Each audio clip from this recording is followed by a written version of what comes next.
Very good afternoon. I am Shilpa and I welcome you all to the CIET NCERT live phone-in program. In this session, we will talk about cell structure, and this session is going to be the third part of our cell structure session.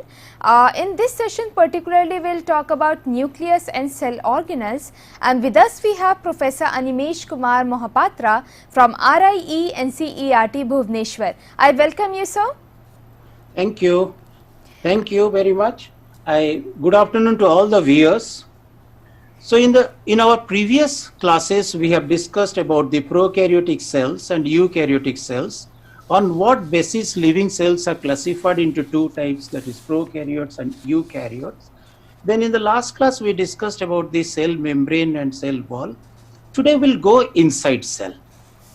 Now, if you place an eukaryotic cell under a light microscope, you'll see number of compartments inside cells. The largest compartment is the nucleus.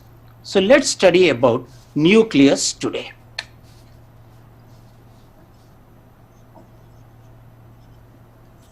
Okay.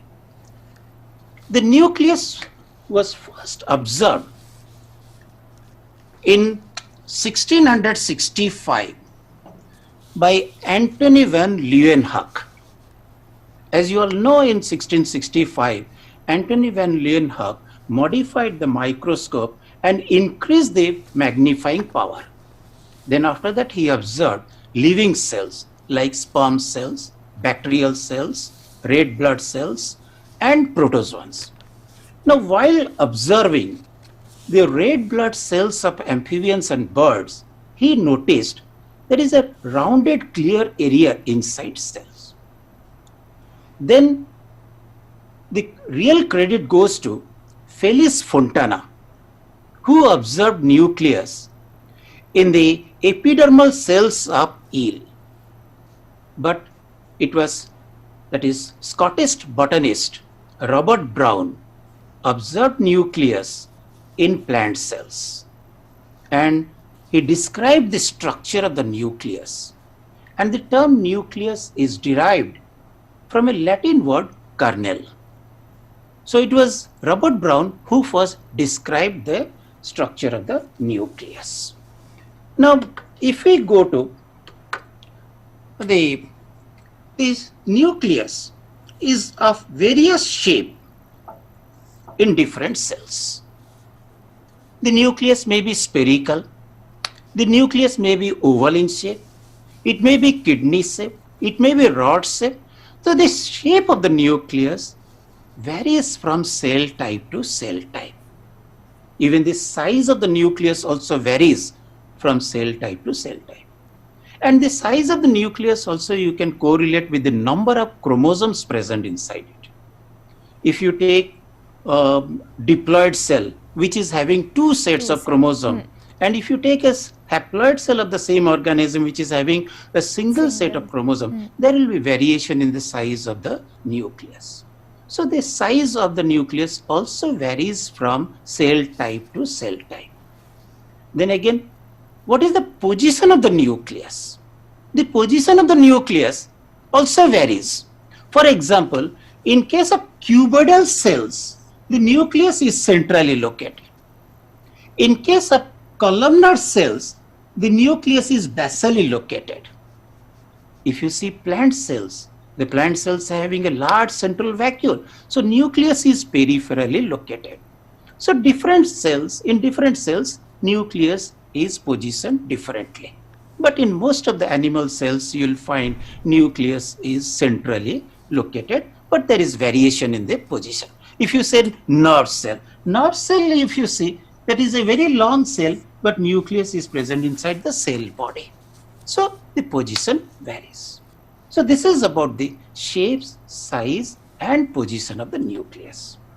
Then how many nuclei are present in a cell? Now, normally when we draw a picture on the board, we draw only single nucleus. So when there is a single nucleus, we say these are all uninucleated cells. But there are cells in which there is no nuclei. For example, you take matured mammalian red blood cells. These are unnucleated cells. Similarly, if you take that is seed tube cells of plants, they are also unnucleated cells. Then there are some cells which are having two nuclei. For example, you take Paramecium Caudatum. Paramecium is a protozoan. It is having two nuclei. It is having a large kidney-shaped macronucleus and a small spherical micronucleus. So it is having two nuclei, so it is a binucleated cell. Similarly, some are having three nuclei. You can say that is Paramecium aurelia is one species having these three nuclei. But so there are some cells which are containing more than two nuclei, so we call them multinucleated cells. So based on the number of nuclei, we can classify cells into four types. That is anucleated cells, then there is uninucleated cells, then binucleated cells, and more than two nuclei we say multinucleated cells. Now again, how these multinucleated cells develop? There are two types of multinucleated cells. You have studied about that is cell division in class 10. When a cell divides by mitosis, it forms that is two daughter cells. Two daughter cells are there. During this division, the nucleus divides. The division of the nucleus is called karyokinesis, which is followed by this division of the cytoplasm called cytokinesis. So the nucleus divides, then cytoplasm divides, results into two daughter cells. This is normal process. Suppose in a cell, the nucleus divides to form two daughter nuclei and cytokinesis fails to take place. Then what will happen? Both the nuclei will be present in the same cell. It becomes a binucleated cell. When it enters into next round of division, the nuclei will again divide to form four, but cytokinesis fails to take place. So such type of new cells are called sinusotic cells. Now sinusotic cells, you can see in the picture, normal mitosis is taking place, where that is nuclear division is followed by division of the cytoplasm, resulting in the formation of two daughter cells. But sometimes that is cytokinesis fails to occur after karyokinesis. Then what happens? This cell gradually becomes multinucleated.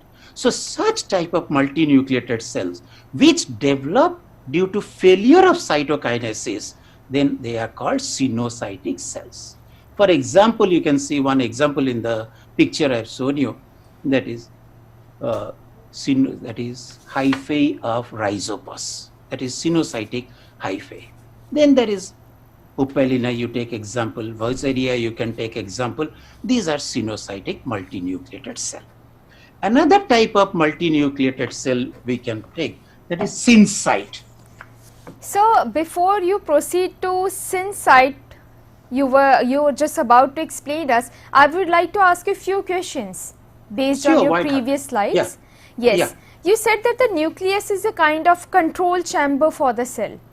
But when particularly we talk about RBC, red blood cell, and you said that it's anucleated, that means it has no nuclei in it. Then how does it survive? Okay, very good question. Look here. Now what is the function of a nucleus? Nucleus is the control chamber of the cell. Why nucleus is the control chamber of the cell? Because inside cell, number of biochemical processes, physiological processes are going on. And all these processes, biochemical processes, are regulated by enzymes or proteins. And for the synthesis of these enzymes or proteins, there is information is present in the genes in the chromosome which is present inside nucleus. So ultimately, that is the genes present in the chromosome of nucleus that is producing, encoding various proteins which is regulating these processes. So that is why we call nucleus is the control chamber of the cell. But matured mammalian erythrocytes have no nuclei. Right. Now these red blood cells in mammals, they develop from red bone marrow. In the early stage of development of these cells, they were all nucleated cells. They pass through different stages of development, and finally when they are released into blood circulation, they undergo maturation and become, that is, erythrocytes. But in the early stage of development, when you go, that is, study about the physiology of blood, you will come to know that is stem cells will give rise to colony forming units, colony forming, that is erythroblast, normoblast, all the stages are there. But they are all nucleated cells, but gradually these cells, they lose their nuclei and various organelles. So they become anucleated. Okay. Then question comes, then how they survive? That is why they have a limited lifespan. They survive for 100 to 120 days. We are talking about mammalian erythrocytes, matured mammalian erythrocytes, which are anucleated, survive for 100 to 120 days. Now, how they survive for this period? So that means all this that in the matrix is of this red blood cell is present hemoglobin. It is a oxygen and carbon dioxide transporting protein. So in the cytoplasm is present, various proteins are present. Now question is how they survive. They need energy. From where this energy will come when they don't have mitochondria? So from where? They respire anaerobically. They do not respire aerobically. So they respire anaerobically. So whatever material is present inside cell, they utilize anaerobically and produce energy, ATP molecules, and they survive for a definite period of time.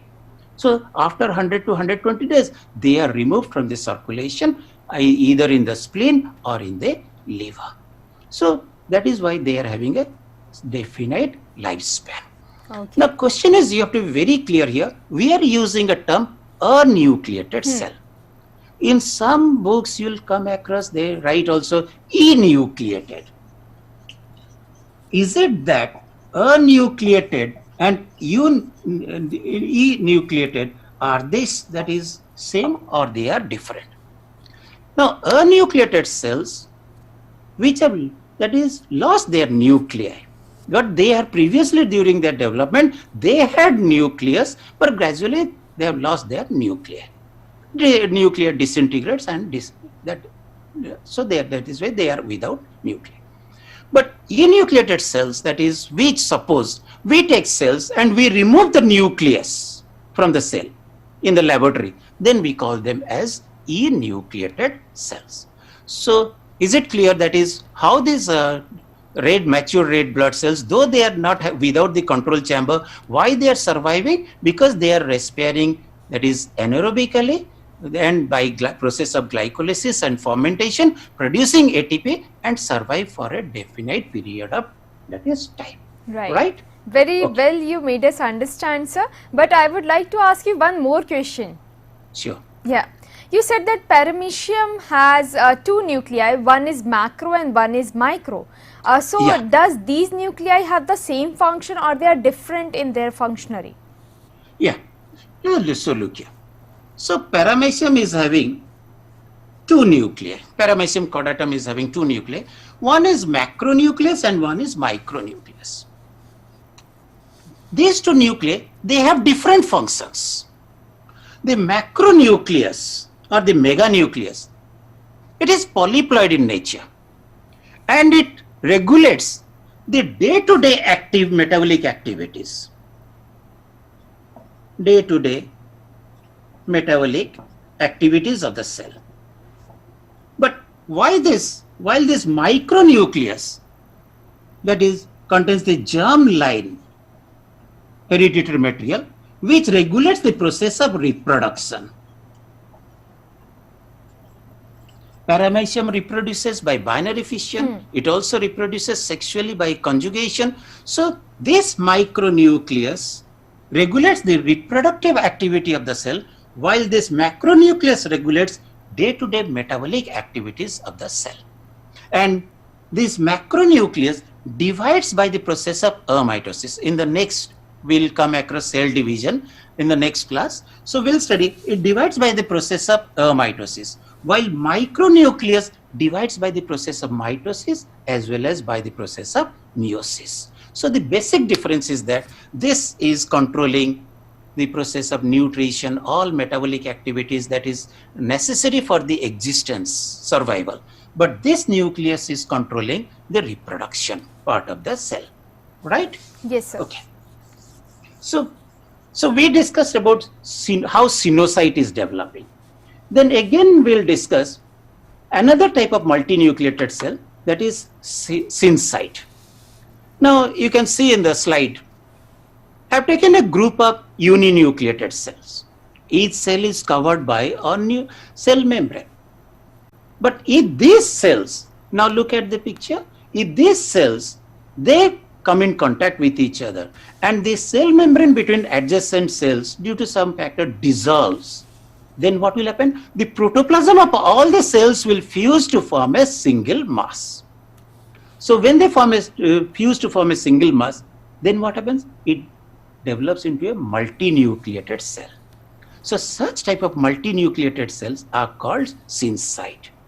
And the best example in our body is inside skeletal muscle cells. Skeletal muscle cells are multinucleated cell. They are, that is, syncyte. In the early stage of development, the precursor cells of this, that is myoblast cells, hundreds or more myoblast cells, they fuse to form a myocyte, the single cell. So that is why they are multinucleated cell. So Okay. two types of multinucleated cell we discussed. One is sinusoidic multinucleated cell and the other one is syncyte multinucleated cell. If you have heard of ascaris, the epidermis of ascaris is also a syncytium. Syncytial, that is epidermis, multinucleated epidermis. So these two types of multinucleated cells, they differ from each other in their development. Sinusoid is developing due to failure of cytokinesis and syncyte is developing due to fusion of, that is protoplasm, of number of uninucleated cells. Now here one question can be raised. Why the skeletal muscle cells are having, or the cells are having, multinucleated cells having many nuclei? Is it not sufficient that one nucleus is enough to regulate various cellular processes? Then why so many nuclei are present? If you take example of one cell, that is skeletal muscle cell, you know skeletal muscle cell, that is skeletal muscle is made up of bundles of muscle fibers. Each muscle fiber is a cell. Each skeletal muscle fiber or muscle cell is externally covered by sarcolemma, inside which contains cytoplasm called sarcoplasm, and in the sarcoplasm is present bundles of myofibrils of actin and myosin filaments. In addition to actin and myosin filaments, there are several other proteins are present in the muscles. So it may not be possible for a single nucleus to encode all these proteins in large amount.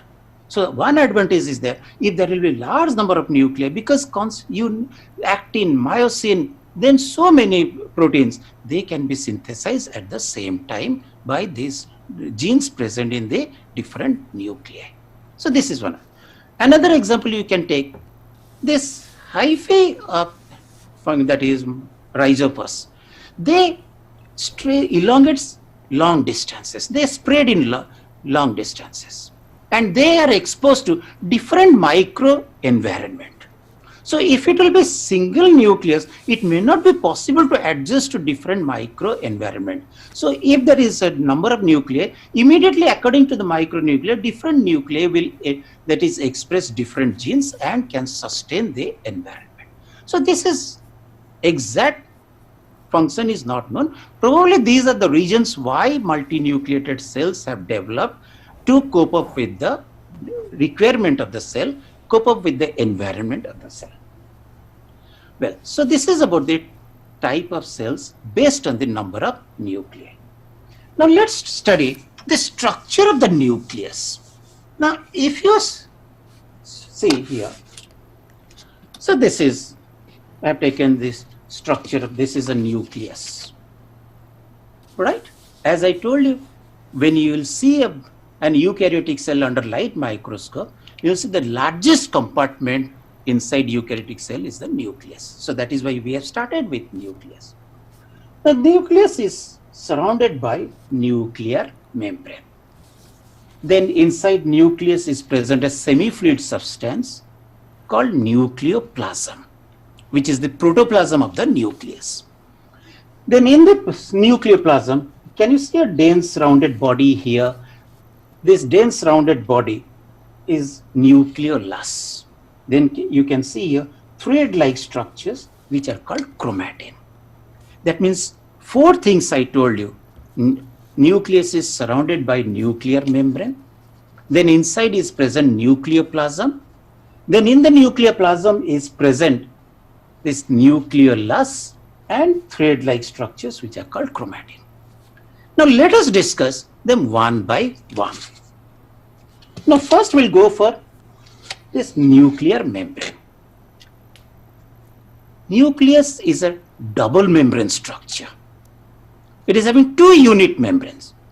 One is outer nuclear membrane and the other one is inner nuclear membrane.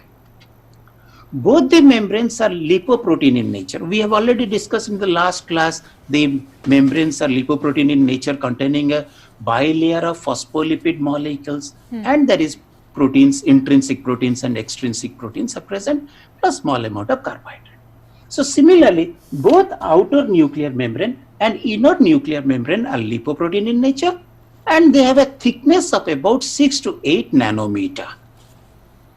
Now, if you observe the outer nuclear membrane, this is outer nuclear membrane. Outside outer nuclear membrane is present cytoplasm. So, outer surface of the outer nuclear membrane, can we call it as cytosolic surface or cytoplasmic surface? The outer nuclear membrane appears rough. Can you see the red color beads like structures are present? Yes. These are ribosomes. So on the outer surface of the outer nuclear membrane is present ribosomes. So due to presence of ribosomes, the outer nuclear membrane appears rough. But the inner nuclear membrane is smooth because there is no ribosome like structure, so that is smooth. And both the nuclear membranes are separated from each other by a narrow space which is known as perinuclear space. You can see here that is this yellow region. This is perinuclear space. The perinuclear space, the thickness ranges between 10 to 40 nanometer and it is filled with a clear fluid. But nuclear membranes, both the nuclear membranes are not continuous. These are nuclear membranes are porous in nature. You can see these are the pores. These are nuclear pores, right?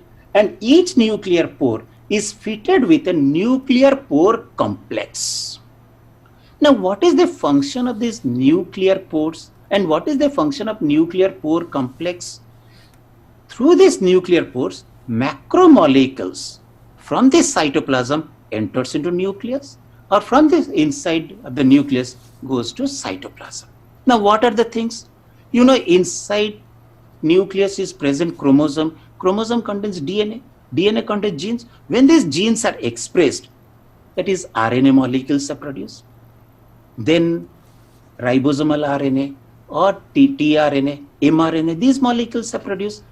So these molecules, mRNA, tRNA, will go into cytoplasm because mRNA and tRNA will be involved in protein synthesis and protein synthesis will take place in the cytoplasm. So these mRNA, tRNA molecules, they go out into cytoplasm through these nuclear pores.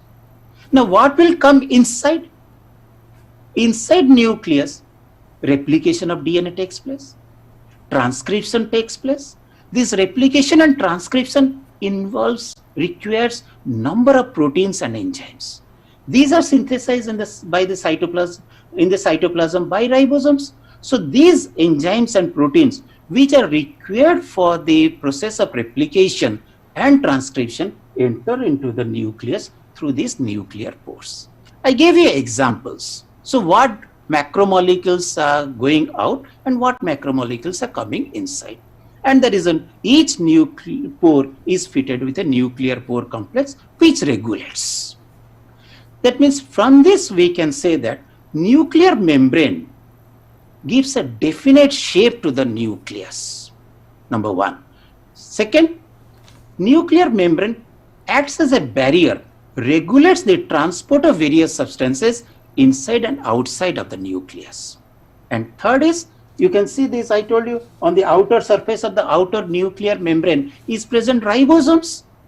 Ribosomes are the protein factories. That means nuclear membrane provides extensive surface area for the synthesis of proteins. So three functions I told you about the nuclear membrane.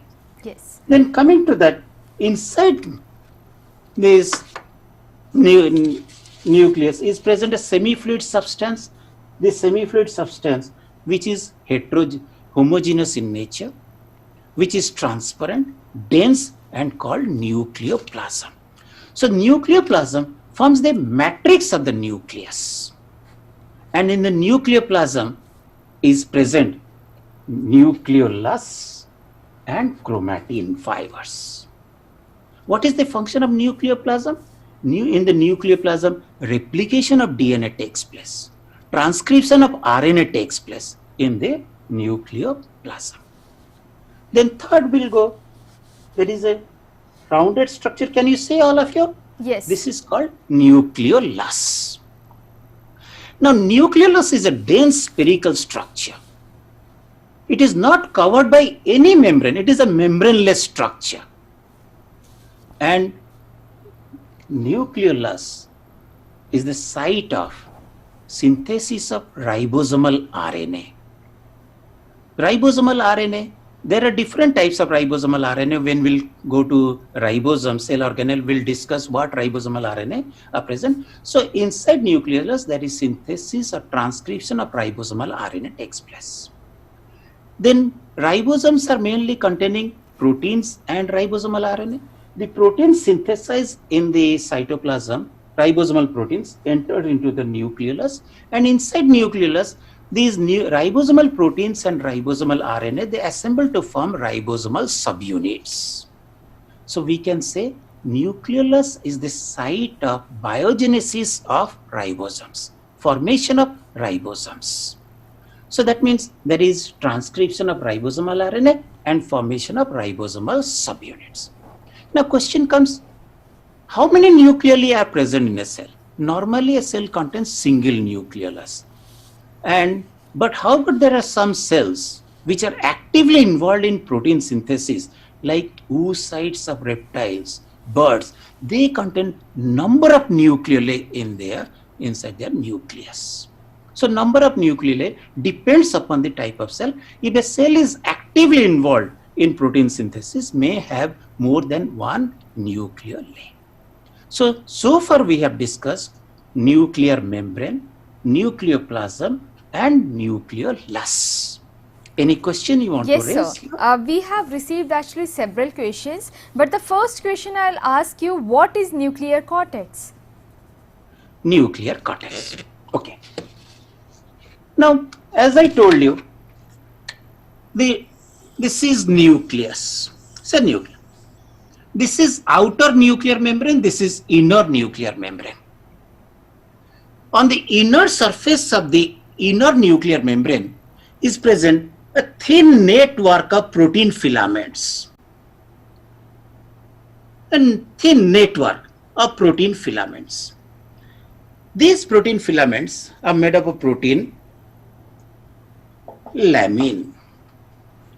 There are different types of lamin. When you go higher, you will study lamin A, lamin B, lamin C. But these are protein filaments, are lamin proteins. And this thin layer of lamin filaments forms the nuclear lamina or nuclear cortex. What is its function? It provides support to the nuclear membrane. During cell division, you know, the nuclear membrane disintegrates. When lamin proteins undergo, that is, you'll study, undergo phosphorylation, that leads to disintegration of the nuclear membrane.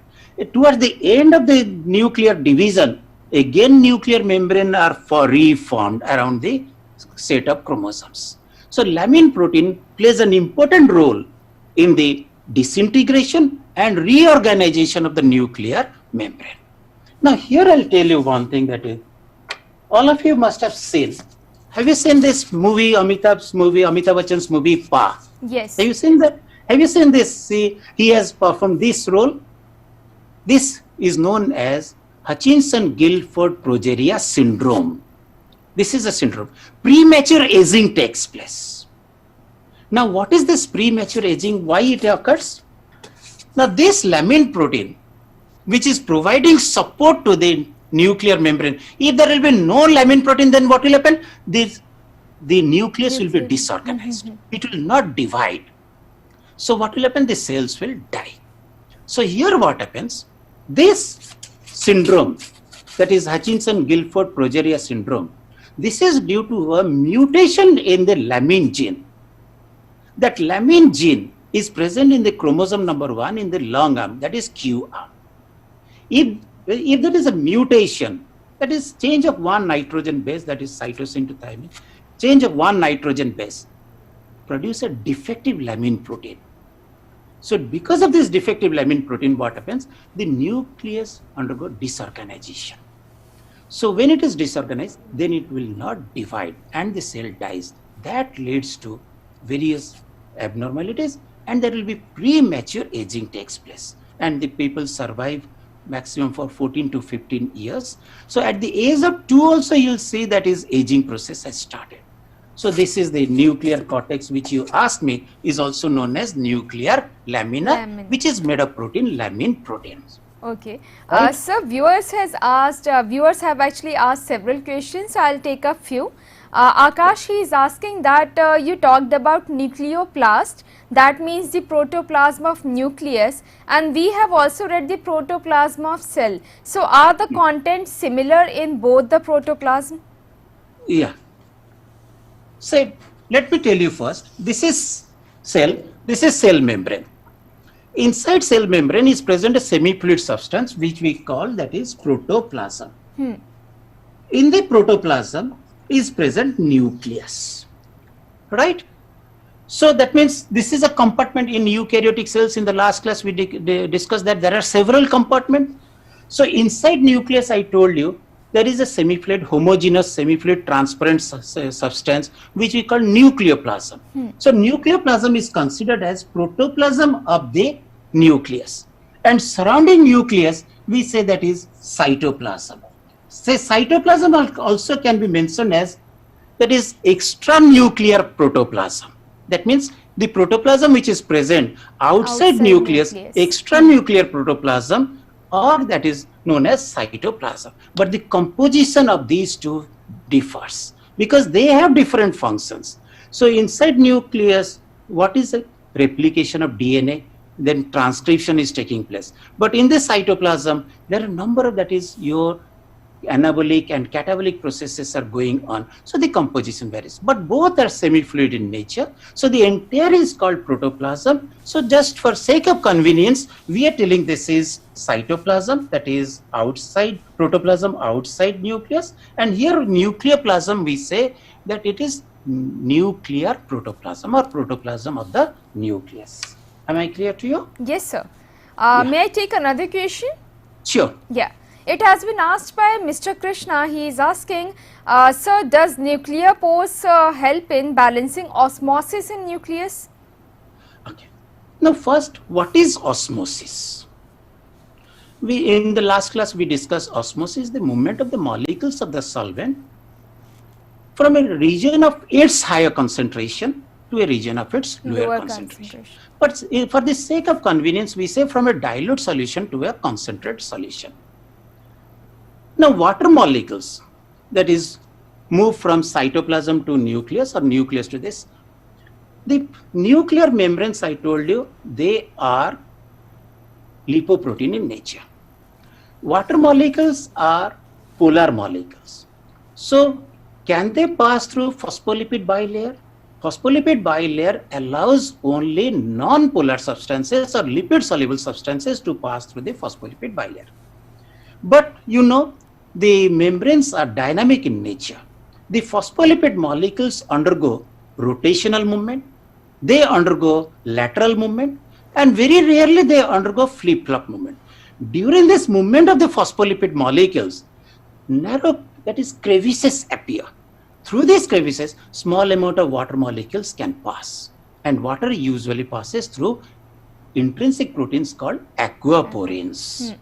But nuclear pores are specifically for the transport of macromolecules. Am I clear? Yes, sir. Okay.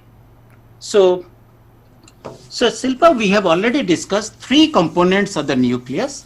One is nuclear membrane, second is nucleoplasm, third is nucleolus. Now we go to one of the most important structure, that is chromatin fibers. Sir, unfortunately the time is up for our session. My God. And we didn't even realize. So if you would like to say anything to our students as a concluding words. Well, the main part is left, that is chromatin or the chromosomes. Otherwise, we'll continue again in the next class. Yes. Well, students, I would like to tell you one thing. The more you ask, the more you learn. So feel free to ask me questions. Well, I'll try my best to give you answers. But whenever you are studying something, analyze yourself. Why it is happening? If that is, it will not be there, then what will happen? If you analyze all these things, then you'll see your foundation will be strong and you can build castle over it yourself. Thank you. Wonderful words, sir. So in today's session, we understood the types of cells and we also talked in depth about the enucleated and multinucleated cells and also a bit about nucleus. And thank you so much, Professor Animesh, for being with us. Thank you very much. So in the next session, we will talk on something related to the use of ICT tools in education. So be with us, we will be back after a short while.